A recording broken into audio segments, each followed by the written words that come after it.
श्री महाप्रज्ञ गुरवे नमः। जिसके सांसों में रहता है शाश्वत शांति का स्पंदन, उस महाप्रज्ञ को वंदन, उस महाप्रज्ञ को वंदन।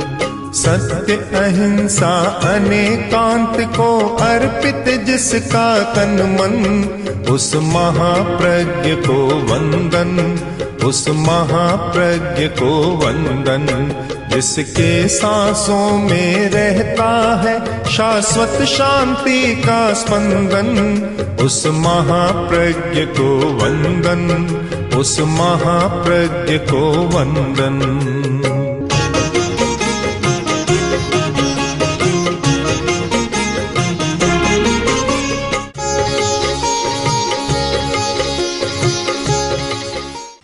कोई भी वस्तु पदार्थ जो दुनिया में विद्यमान है, हमें दिखाई देता है, हमारे काम आता है, ऐसा पदार्थ या ऐसी वस्तु बताओ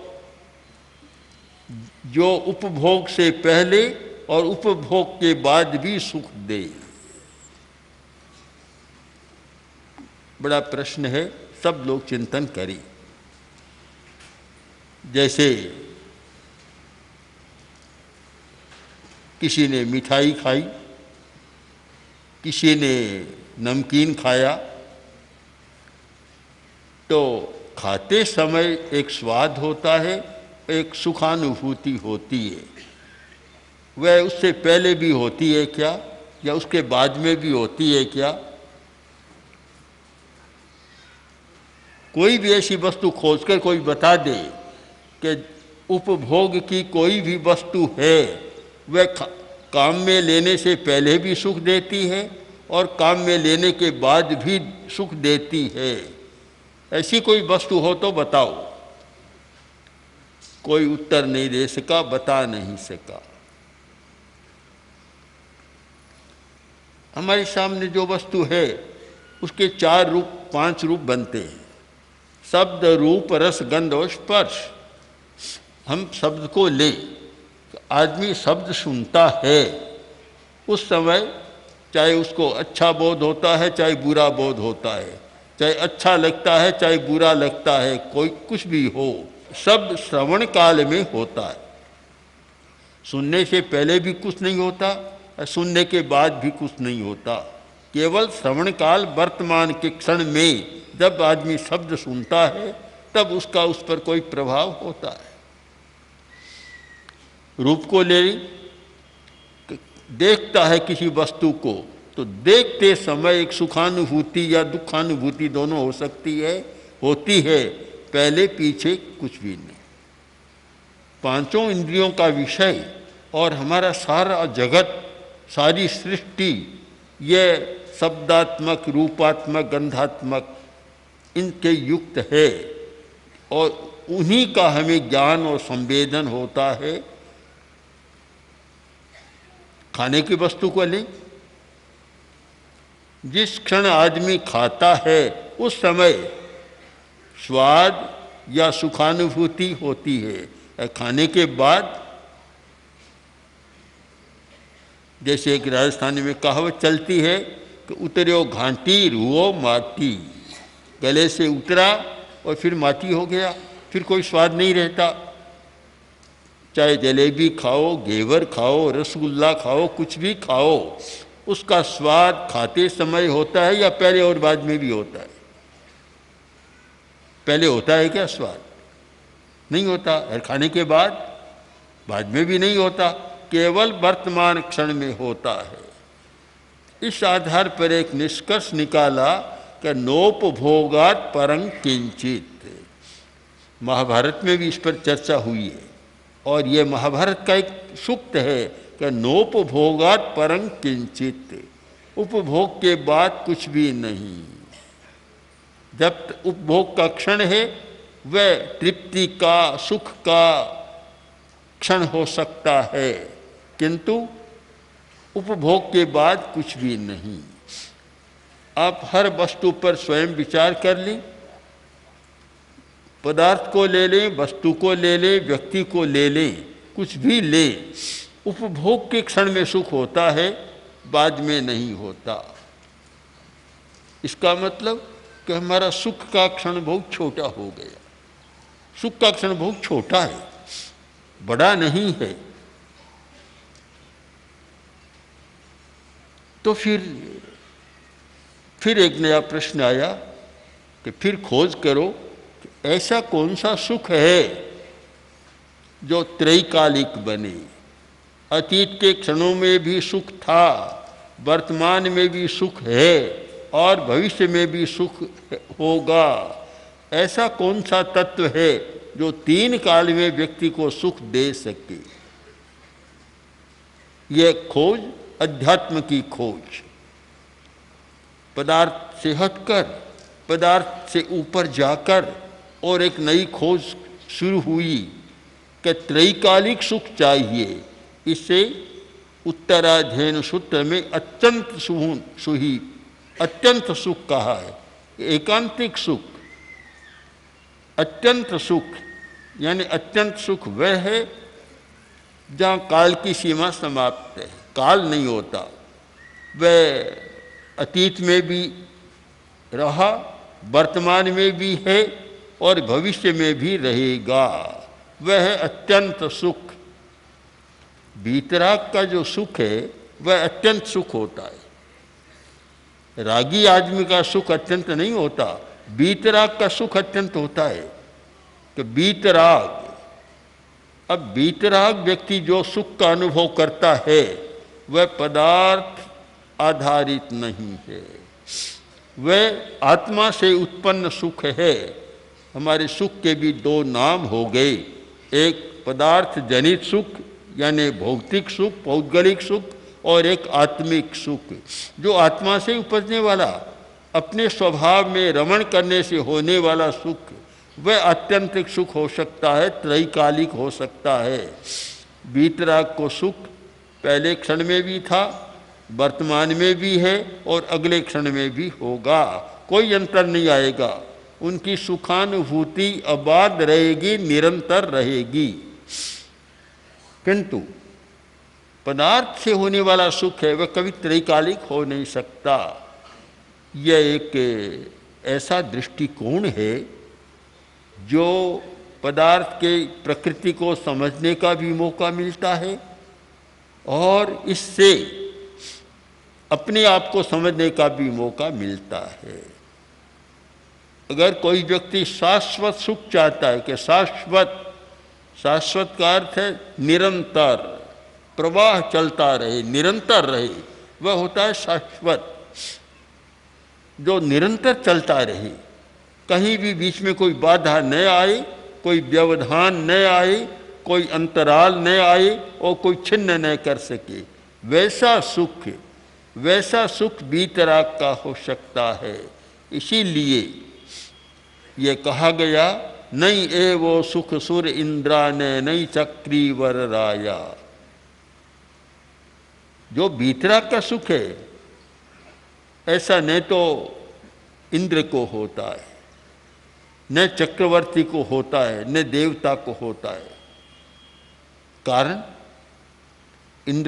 इंद्र को तो भूत प्राप्त है, क्यों नहीं होता? चक्रवर्ती को क्यों नहीं होता और देवता को क्यों नहीं होता? कहा जाता है देवानम मनसाणम। देवता तो जो मन में इच्छा करता है तत्काल वस्तु पैदा हो जाती है, फिर उनको क्यों नहीं होता? कारण वही है कि सब पदार्थ सापेक्ष सुख है। पदार्थ से होने वाला, वस्तु से होने वाला सुख सुखानुभूति है और वह शाश्वत नहीं हो सकती, अमर नहीं हो सकती। वह हमेशा मरण धर्म होगी, नष्ट हो जाएगी, अमर हो नहीं सकती, क्योंकि पदार्थ सापेक्ष है और पदार्थ की प्रकृति है कि प्रारंभ में तो सुख, उपभोग काल में भी प्रारंभ में थोड़ा सुख देता है, मध्य में थोड़ा कम होता है और अंत में तो छिलका रह जाता है। एक कोई छोटा बच्चा है चाहे बड़ा आदमी है, ईख को चूसना शुरू किया, ईख का कंडा और ईख के कंडे को चूसना शुरू किया। प्रारंभ में बहुत मिठास आती है, थोड़े समय बाद मिठास कम हो जाती है और थोड़े समय के बाद चूसने के बाद छिलका रहता है, मिठास पूरी समाप्त हो जाती है। यह है हमारे पदार्थ की प्रकृति कि प्रारंभ में अच्छा लगता है, मध्यकाल में नीरसता आ जाती है और अंतकाल में कोरा छिलका। किसी स्त्री ने अपना दुखड़ा गाया था इसी भाषा में कि क्या हो गया देखो, 10 बरस तक तो मैं चंद्रमुखी रही, चंद्रमुखी, और 10 वर्ष के बाद सूर्यमुखी बन गई और अब तो केवल अग्निमुखी बची हूँ, बस और कुछ नहीं बचा है सार। यह परिवर्तन क्यों आया कि जैसे जैसे हर वस्तु का भोग होता है वैसे वैसे उसका रस सूखता चला जाता है, नीरसता आती चली जाती है, रस समाप्त होता चला जाता है। यह सुख कभी शाश्वत सुख नहीं है।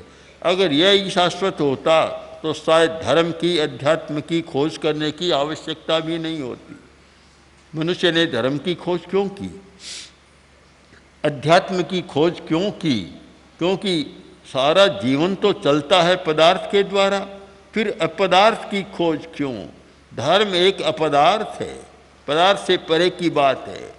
धर्म भीतर की बात है, बाहर से परे की बात है। तो फिर उसकी खोज क्यों की? इसीलिए की कि पदार्थ मनुष्य को आत्यंतिक तृप्ति नहीं दे सका। आत्यंतिक तृप्ति, तृप्ति तो होती है पर आत्यंतिक यानी निरंतर तृप्ति नहीं दे सका।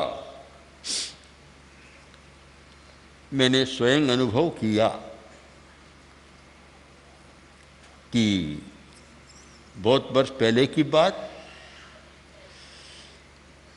गर्मी का मौसम था, हम लोग लाडनू में जेठमल जी चौरड़िया की महफिल में, जो कांच की महफिल है, ठहरे हुए थे। भोजन कर लिया। भोजन के बाद एक संत आए और एक प्याला पानी लेकर आए। 1 घंटा बाद पानी पीते हैं भोजन के बाद लगभग, तो 1 घंटा बाद पानी पिया तो भोजन तो किया हुआ था, प्यास भी गहरी लगी हुई थी। पानी पिया, बहुत मीठा लगा पानी। थोड़ा आधा घंटा बाद फिर पानी लेकर आए, पिया तो ठीक अच्छा लगा। तीसरी बार पानी पिया तो पानी फीका लगने लग गया। मैंने संतों से पूछा कि पानी वही है कि दूसरा लायो? कि नहीं, पानी तो वही है। तो फिर मैंने सोचा ये अंतर क्यों आया? पहली बार जो मिठास थी वह दूसरी बार नहीं रही, और दूसरी बार मिठास थी तीसरी बार में तो फीका लगने लग गया, मिठास सारी गायब है। क्या हुआ ये, क्या हुआ? तब मैंने सोचा यही है पदार्थ की प्रकृति कि प्रारंभ में जो मिठास है वह मध्य में नहीं रहती और मध्य में वह अंत में तो रहती नहीं है, बहुत कठिन हो जाती है। इस सारी सच्चाई पर अध्यात्म के आचार्यों ने बहुत ध्यान दिया और तब इस निष्कर्ष पर पहुँचे कि पदार्थ सुख दे सकता है पर आत्यंतिक सुख नहीं दे सकता। पदार्थ सुख दे सकता है पर त्रैकालिक सुख नहीं दे सकता। पदार्थ सुख दे सकता है किंतु परिणाम में दुख भी देता है। ये 3 बातें हमारे सामने आ गई। परिणाम में दुख देता है। आत्यंतिक सुख वह होता है जो प्रवृत्ति काल में भी सुख देता है और परिणाम काल में भी सुख देता है। एक व्यक्ति ने भोजन किया और इतना ज़्यादा खा लिया, बढ़िया था भोजन, स्वादिष्ट था, इतना ज़्यादा खा लिया, कब खाने के बाद लेटा तड़पने लग गया, अफारा आ गया, आंतें कसने लगी, तड़पने लग गया। किसी चिकित्सक को बुलाया, उसने देखा, देखकर कहा कि भाई लगता है तुमने ज़्यादा खा लिया इसलिए ये पेट समा नहीं रहा है, अफवारा आ रहा है और घंटा 2 घंटा बाद ठीक हो जाएगा। भोजन काल में तो अच्छा रस आया, स्वाद लगा, सुखानुभूति हुई। अब परिणाम काल में जब भोजन पचने का समय आया, परिणाम में आंतें फूल गई और छटपटाने लग गया। ये अच्छा नहीं माना जाता। अच्छा भोजन वह माना जाता है जो खाते समय अच्छा लगे और परिणाम में भी कोई विकार पैदा न करे, बाद में भी कोई कष्ट न दे। बाद में कष्ट दे अच्छा नहीं होता। तो हमें दोनों दृष्टियों से विचार करना है। और जब दोनों दृष्टियों से विचार किया तो ये बात सामने आई कि पौद्गलिक पदार्थ की यह प्रकृति है कि प्रवृत्ति काल में पहले तो सुख देती है, परिणाम में वह अच्छा नहीं होता। तो इसलिए एक नई खोज शुरू हुई कि हम ऐसे तत्व की खोज करें, और वह है अध्यात्म की खोज। पदार्थ से विरत आदमी ने अध्यात्म की खोज की है। जो पदार्थ को नहीं भोग सका वह तो अध्यात्म की खोज नहीं करेगा, वह तो रोटी की खोज करेगा। उसके सामने तो रोटी है, अध्यात्म की बात नहीं आएगी। हम ध्यान से देखें तो पता चलेगा कि अध्यात्म की खोज उन लोगों ने की है जो पदार्थ का बहुत भोग कर चुके और फिर लगा कि पदार्थ सार नहीं है, यह कोई सुख देने वाला नहीं है, और कोई वस्तु होनी चाहिए, तब खोज में निकले। खोज करते करते आदमी को कुछ मिलता है, प्रयोग करते करते कुछ मिलता है।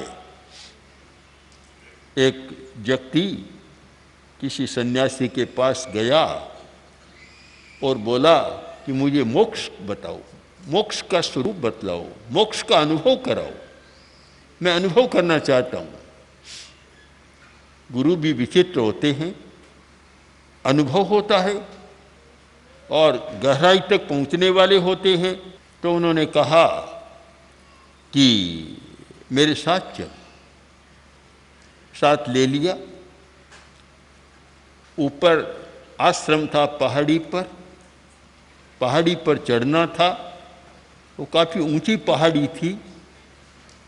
तो जैसे ही तलहटी में आए और गुरु ने कहा, लो एक पत्थर, बड़ा सारा पत्थर, शायद 2-3 किलो का होगा, अपने सिर पर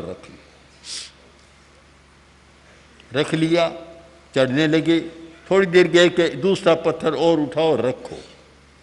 ऐसे 6 पत्थर सिर पर रखवा दिए। काफ़ी वजन हो गया। अब के चलो तेज, कि तेज कहाँ से चलूँ, इतना बोझ हो गया कि पैर उठ नहीं रहे, लड़खड़ा रहे हैं पैर, मैं चल नहीं सकता। गुरु ने कहा थोड़ी दूर तो चलो। मुश्किल से 1 फरलांग चला होगा कि अब मैं नहीं चल सकता। तब गुरु ने कहा नहीं चल सकते तो लो, एक पत्थर को नीचे रख दिया। थोड़ा भार कम हुआ। फिर आगे गए, ये दूसरा पत्थर और रख दो। क्रम से 6 पत्थर नीचे रखवा दिए और बोले अब मैं हल्का हो गया हूँ, आप कहीं उतनी तेजी से मैं चढ़ सकता हूँ। गुरु ने कहा मोक्ष का रहस्य समझ में आ गया तुम्हारे? कि क्या है? कि रहस्य बता दिया मैंने, मोक्ष का मार्ग बता दिया, रहस्य बता दिया। कि क्या बताया मैं नहीं समझ सका। गुरु ने कहा कि 6 पत्थर का भार ढोकर भी तू नहीं चल सकता तो काम, क्रोध, लोभ, मद, मोह, मात्सर्य, ये 6 भारी पत्थर सिर पर है, और फिर तुम मोक्ष की बात करना चाहते हो, मोक्ष को जानना चाहते हो, और मोक्ष की ओर जाना चाहते हो, कैसे होगा? पहले इन 6 पत्थरों को नीचे डालो, इनके भार का अनुभव करो, इनको रख दो और बिल्कुल हल्के हो जाओगे, फिर मोक्ष का रास्ता तुम्हारे पास। बहुत पते की बात गुरु ने कह दी कि जब तक इन 6 पत्थरों का भार सिर पर है, आज की भाषा में कहूँ तो इन 6 पत्थरों का तनाव जब तक सिर पर है, तब तक मोक्ष की बात समझ में नहीं आ सकती। जिस दिन आदमी इन पत्थरों से हल्का होता है, काम, क्रोध, लोभ, मद, मोह और मात्सर्य, ये 6 बड़े दोष बतलाए गए जो कि बाधा डालने वाले हैं और मोक्ष से विरत करने वाले हैं। इन 6 पत्थरों का भार तुम कम करो, स्वयं तुम्हें मोक्ष का अनुभव होगा और उस सुख का अनुभव होगा जिसका सुख पदार्थ के द्वारा तुम्हें आज तक प्राप्त नहीं हुआ। कठिनाई है बहुत। कोई पूछते भी है लोग, कोई पूछे कि उस सुख का अनुभव करा दो, कैसे कराए। एक दिन कुछ अग्रवाल परिवार की महिलाएं हमारा रास्ता रोककर खड़ी हो गई। हम लोग नौहर में थे, राजस्थान का कस्बा अच्छा नौहर, आगे खड़ी हो गई। रात को प्रवचन हमारा हुआ था तीसरा नेत्र। उन्होंने सुना कि तीसरा नेत्र खुलता है तो सब परमात्मा दिखाई देने लग जाते हैं। तो रास्ता रोक कर खड़ी हो गई। हमने सोचा क्या बात है, आजकल घेराव का तो जमाना है, कोई भी कर सकता है, तो क्या बात है, क्यों घेराव कर रही है। बिल्कुल ऐसे रास्ता रोक लिए, चारों तरफ खड़ी हो गई। तो मैंने कहा बहन जी क्या बात है, क्यों खड़ी हो ऐसे। बोले नहीं, हम आपको जाने नहीं देंगे जब तक आप हमारा काम नहीं करेंगे। क्या हुआ, बोलो क्या काम है।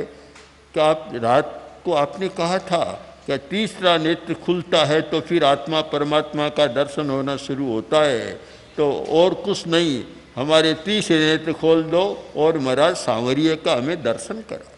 इतने गदगद भाव में बोल रही थी वे। तो अब वह जो अनुभव है कि तीसरा नेत्र खुलने पर या अतीन्द्रिय चेतना के जागने पर जो अनुभव होता है, उसको कोई कराए कैसे। प्रश्न है कैसे कराए। कर तो सकता है व्यक्ति, हो सकता है, कर सकता है, पर कोई कराए कैसे, बड़ा कठिन काम है। दूसरा कोई करा नहीं सकता। जहाँ आत्मकर्तृत्व का सिद्धांत है और अप्पा कत्ता विकत्ता है, आत्मा ही करता है और विकर्ता है, इस सिद्धांत को मानकर चले तो बिल्कुल सामने स्पष्ट आता है कि दूसरा कोई करा नहीं सकता। प्रेक्षा ध्यान का अभ्यास करने वाले भी इस बात पर ध्यान दें कि प्रशिक्षक है पर ध्यान वह करा नहीं सकता। बता सकता है, करा नहीं सकता। करना तो स्वयं को ही है। स्वयं उसके प्रति समर्पण करें, एकाग्र बने, तादात्म्य स्थापित करें तो स्वयं को अनुभव हो सकता है। दूसरों के भरोसे इतना न रहे, भरोसा तो करना है पर इतना भरोसा न करें खाली रह जाए। अपने पर भरोसा करें और एक भावना पैदा करें कि मुझे ही करना है, मेरा जितना अच्छा अभ्यास होगा मैं पहुंच पाऊंगा, और अभ्यास कमज़ोर होगा तो मैं वहाँ तक नहीं पहुँच सकूंगा। अपने पर भरोसा करें, स्वयं करें तो फिर वह बात होती है। मैं देखता हूँ कि जो लोग ध्यान की गहराई में जाते हैं उन्हें भी एक अपूर्व सुख का अनुभव होता है, और ऐसे सुखानुभव की घटनाएं हमारे सामने तो बहुत आती है। कुछ लोग ध्यान काल में ऐसे ऐसे अनुभव बताते हैं कि मुझे इतना सुख कभी नहीं मिला। कारण कि वे भौतिक पदार्थ से हटकर और सूक्ष्म में जा रहे हैं। सूक्ष्म का भी अपना अनुभव होता है, और सूक्ष्म से भी हटकर जब अरूप में चले जाते हैं तब जो सुखानुभव होता है वह मोक्ष का सुख कहें, चाहे आत्यंतिक सुख कहें, चाहे एकांतिक सुख कहें, और चाहे शाश्वत सुख कहें, उस सुख की अनुभूति होती है। इसलिए कोई व्यक्ति भी सुख के जाल में उलझ नहीं जाए कि बस सुख की सीमा न मान ले कि इतना ही सुख है। सुख तो बहुत ज़्यादा आगे है। अब तुम कहाँ तक जा सकते हो वह तुम्हारी शक्ति पर निर्भर है। रास्ता तो बहुत आगे जाता है, सुख का रास्ता भी बहुत आगे है। कहाँ तक पहुँच सको इसका निर्णय तुम स्वयं करो और स्वयं उस पर देखो, चलकर देखो कि कहाँ तक पहुँच सकोगे। इसलिए हम रुके नहीं, निरंतर खोज करते रहें, और जो व्यक्ति खोज करता है एक दिन पहुँच जाता है। जिन खोजा तिन पाइया गहरे पानी पेट। ओम ओम श्री महाप्रज्ञ गुरवे नमः। ओम श्री महाप्रज्ञ